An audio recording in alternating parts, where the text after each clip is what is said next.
আমরা আশা করব এই সরকার আমাদেরকে যেন রাস্তায় না নামায়। আজকে এখানে যারা আছেন সবাই দাবি আদায় ঐক্য পরিষদের সম্মানিত নেতৃবৃন্দ, আমরা একটা কাতারে আছি।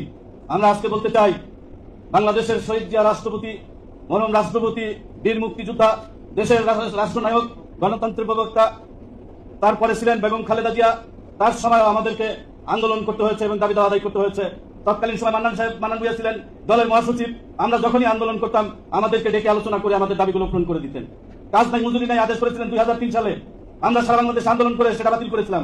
আমাদের প্রত্যেকটি প্রতিষ্ঠানে, সরকারি প্রতিষ্ঠানে আউটসোর্সিং দিয়ে আমাদের কর্মচারীদেরকে ধ্বংস করার জন্য যে ব্যবস্থা নিতেন, আমরা আশা করব বেগম খালেদা জিয়ার সুযোগ্য সন্তান, আজকে দেশের প্রধানমন্ত্রী, তার যে অঙ্গীকার, তার যে শপথ নেওয়ার পরে যে আচরণ, এতে আমরা সরকারি 22 লক্ষ কর্মচারীরা খুশি এবং আমরা আশাবাদী।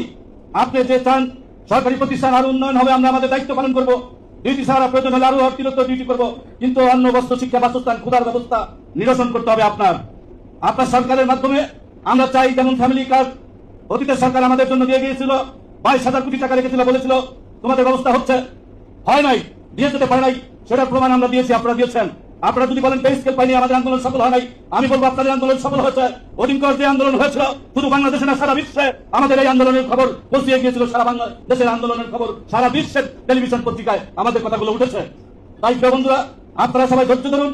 আমরা চাই, আমাদের অনেক আশা আকাঙ্ক্ষিত একটি সরকার বহুত নির্বাচন হয়েছে, নির্বাচিত হয়েছি, আমরা কথা বলতে পারি না, আজকে যেভাবে কথা বলছি।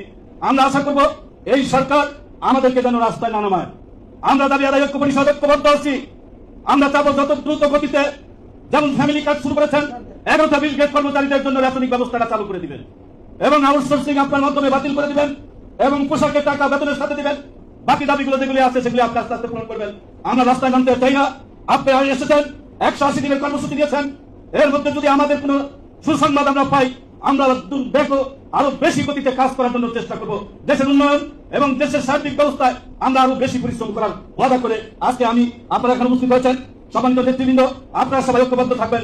আমাদের 2-1 লোক অতি লোভ লালসিত হয়েছে, মনে করেছে লক্ষ লোকের সমাবেশে কথা বলেছি, এখন আমি ইচ্ছা করলে একটা দল করে আমিও পারবো আমি পে কমিশন আদায় করার দেওয়ার জন্য। পে কমিশন তো চূড়ান্ত করেছে ওয়ারেসের নেতৃত্বে, চূড়ান্ত করেছে আমাদের লুৎফর নেতৃত্বে, চূড়ান্ত করেছে মাহমুদের নেতৃত্বে।